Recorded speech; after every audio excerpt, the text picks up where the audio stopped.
Hello guys, good day everyone. Ayan, magluluto tayo ngayon ng kalderitang manok.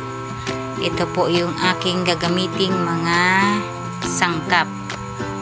Ayan, na-ready ko na po lahat.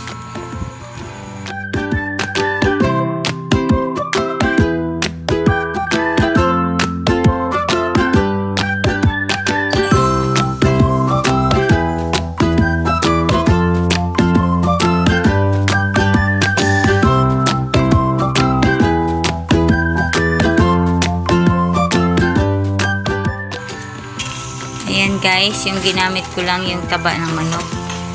Dahil ayaw ko na lagyan siya ng mantika.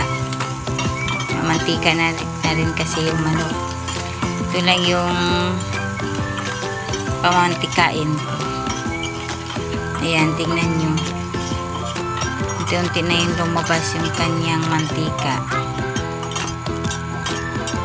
Ayan. Diba ang dami?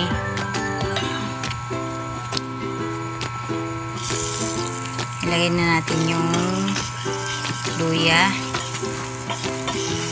Ayan. At halu-haluin. Hintayin lang nating mag-brown-brown siya kaunti. Bago natin ilagay yung bawang at sibuyas. Ayan.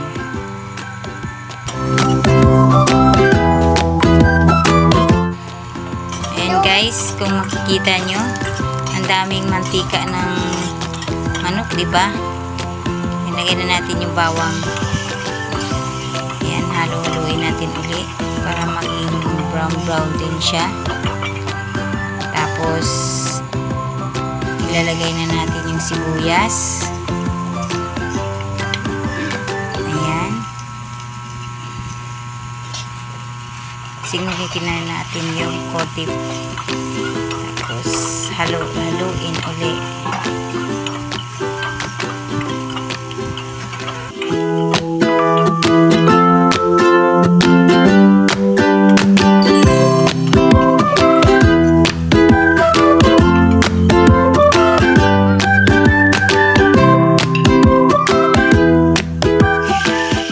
Ayan, ilalagay na natin yung chicken.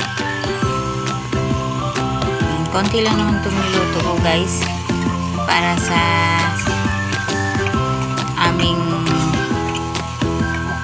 tatlo kasi yung aking bulinggit sabaw lang yan, sold na. Lagyan ng konting asin, paminta. Ayan, hindi natin iubos yung paminta, ang dami. Saluin.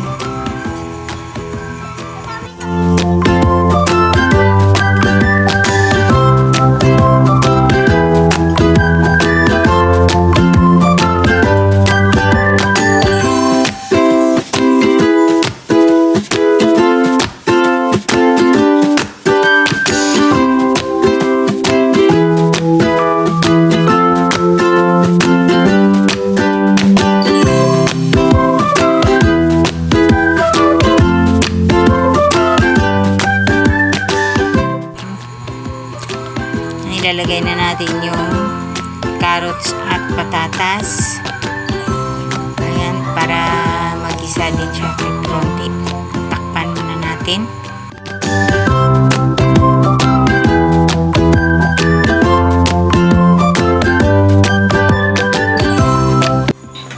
Ayan, lagyan na natin ng tubig guys para lumambot yung gulay at maluto na rin yung chicken.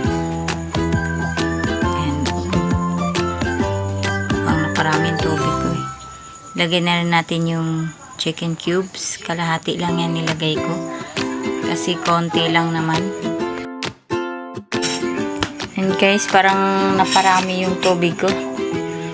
Lagyan natin siya ng liver spread.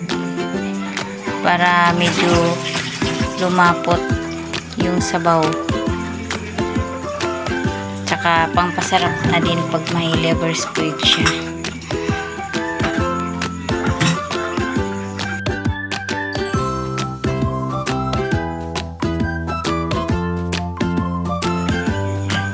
syempre singutin natin yung natitira sa lata, sayang. Yan, tapos halo-haluin na natin.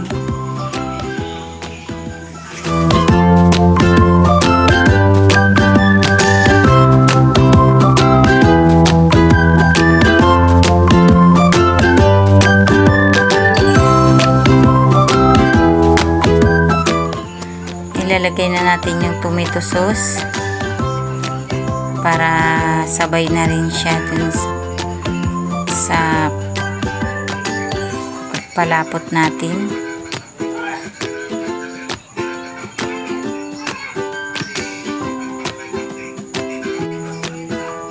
Tapos nilagay ko na yung bell pepper. Yan, ito na siya guys. Luto na siya pero marami pang sabaw, parang madami daw pa yung sabaw. Ayan, pero okay na yan. Ayan, ready to eat na. Ayan, kain na tayo guys. Ayan na yung finished product. Thanks for watching. Bye.